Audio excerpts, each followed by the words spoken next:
bring in our panel right now to talk about Al Gore. April Ryan is the White House correspondent for American Urban Radio Networks. Mike Allen's the chief political correspondent for Politico, and Craig Crawford is a columnist for the Congressional Quarterly and an MSNBC political analyst. I want to go to you, Craig, right now. Al Gore, will he be Gore or gone? I don't see him running in this thing. The consolation prize of an Oscar and a Nobel is not too bad. It's better than a plush toy and a gold watch, but I think that's all he gets. I don't see Gore getting in this, mainly because Hillary Clinton is doing so well in the race. The theory of the case for Gore supporters earlier in the year was that her baggage would drag her down in the polls to such an extent there was no obvious front runner in the race. Then that was an opening for Gore. But that hasn't happened. I think largely because her challengers, Edwards and Obama, haven't taken her on. Can I clarify your thoughts? Because I'm not going to make it easy for you. All right. You're saying he's not entering the race for president this fall. If the Clintons blow it up, if something goes wrong, is he ready? That's the only way I ever thought he would get in, and I don't see that happening. If it did happen, he's well known enough, he could get in. If something goes wrong, she's going to be exposed as the nominee of the party perhaps from January to November. That's a long time to hang fire. Yeah. If she gets bumped out of the way, would you think that Al Gore would have a better shot at the nomination than whoever she runs for VP? I think that's the only way. Okay, what about 2012 if Hillary doesn't make it this time? Oh, come on. I think Al Gore's always, I always thought he was kind of the Richard Nixon of the Democratic Party. He could always come back someday. Did I hear someone say, oh, come on, Mike Allen, is that you? You busted me, Chris. Mike Allen, express your thoughts more clearly. 3 questions. Will she jump in this fall? Will he be ready to jump in if there's something going wrong with the Clintons by next November? Or will he hold his fire, lose some weight, and go back in 2012? Chris, Al Gore no longer needs to run for president. He's been vindicated. He's been validated. It's what you said at the beginning. He knows the world loves him. Al Gore was a permanent punchline. And now he's transcended that. Now the candidates are going to be coming to him. Yes, they would love to have him endorse. Chris, I'll tell you something you don't know, which is I think he will not endorse now, but I think his wife Tipper may well endorse. I also think, Chris, that the vice president may now stage a summit about the environment for the Democratic candidates. They would have to come, so they would be coming and kissing his ring, where he's been kissing other people's rings for 30 years. Wow. And you're thinking about Al Gore, you say that he doesn't need the presidency. That's right. He's treated as an ex-president wherever he goes now. And as David Schuster pointed out, he's been right. The North Pole is melting. What could be a bigger issue? And, the president's dad used to mock him, as you know, as Ozone Man. Now it was much quieter, but Al Gore's real vindication came when the Bush administration started trying to convince people that they cared about climate change all along, which, as you know, is not the case. But, Chris, as you know, they now are saying that, which proves that Al Gore was onto something. April, you're April in first. I'd like to ask April, then you, Craig. April, do you think Al Gore will run this fall? I don't know. And I've talked to so many different people. One thing that stands out in my mind, I talked to Donna Brazile early this morning. She had text messaged Al Gore early before the 7 o'clock hour, and they'd been talking back and forth. And Donna Brazile said one thing. She didn't think that he was going to run now, but she said one thing that really stuck out. She said he is a recovering politician. Now, what does that mean, Chris?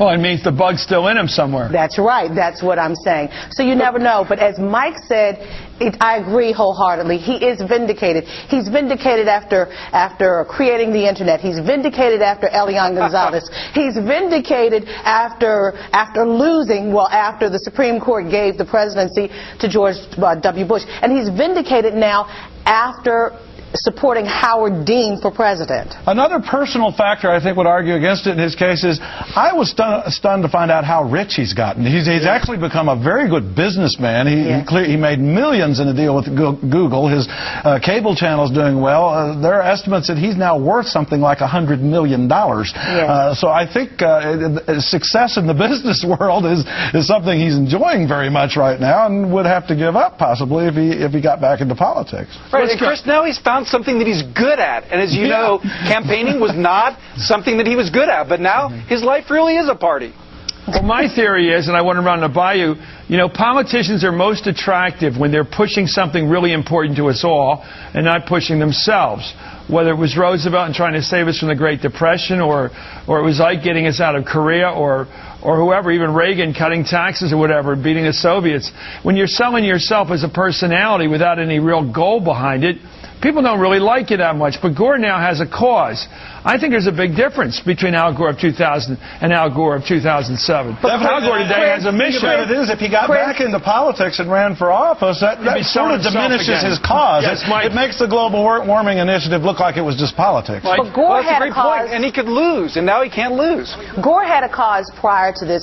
During the Clinton era, he was dealing with the issue of environment. He was talking about brown sites, brownfields back then, and in the empowerment zones. So this is nothing new for him. April, he dropped all that stuff in 2000. He ran on fear and depression and the world's coming to an end and Bob Shrum. He did not run on this big picture stuff. What are you saying? This is revisionism. No. During the Clinton years, I was there. No, I'm talking about 2000. The race for president, he drop-kicked all that stuff about the big picture stuff and ran on fear. But it was still there, Chris. But you have to remember as well, if you're talking about Al Gore trying to get into the presidential race right now, it's going to be very hard because he would have to literally say, I'm going in tomorrow. He would have to get the money. He would have to get backers. He would have to get a staff. And everything is coming all to a head just before January, before these critical primaries come up, Iowa, South Carolina, New Hampshire. Well, what happens if the Clintons blow it next year sometime? Something disastrous happens in their world, and the Democrats are looking for a stand-in. Would it be Al Gore be the perfect default candidate? That means that Barack Obama will be the president. Oh, really? No, I get your point. I mean, it's such an unlikely event, but I mean, if something really disastrous happened and after the primaries and the party had to go for something, he would be like the ready-made candidate, I suppose. Mike, could you just tell me you think Barack Obama could beat Al Gore at the Democratic convention if they actually had to have a vote at the convention? Oh no, I'm sorry, Chris. What I was saying is if for some reason Senator Clinton is not viable, that means that Senator Obama would step in. He's unusual for any second-place candidate, and that is he has as much money as she does, and so if something happens, he's ready to charge in. Very unusual situation. So there's not even an opening if the Clintons are knocked off the set. Chris, as you know, in 4 months, less than 4 months, we're going to know who the nominee is. A year ago, this might have made sense. There's not the time for the vice president to do this. Last go round, beginning with April. Do you think Al Gore will endorse Barack Obama this fall?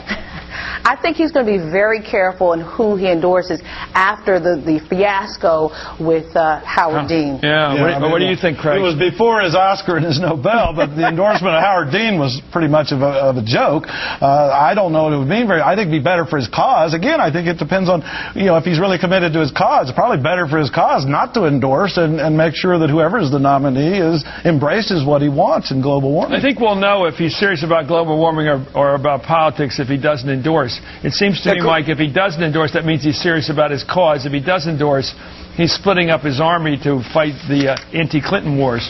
Well, Chris, you're right, but also I think he's not going to endorse, and that means that if any of the Democrats become president, the vice president will be invited to be an ambassador to the world on climate change. That way he gets it both ways.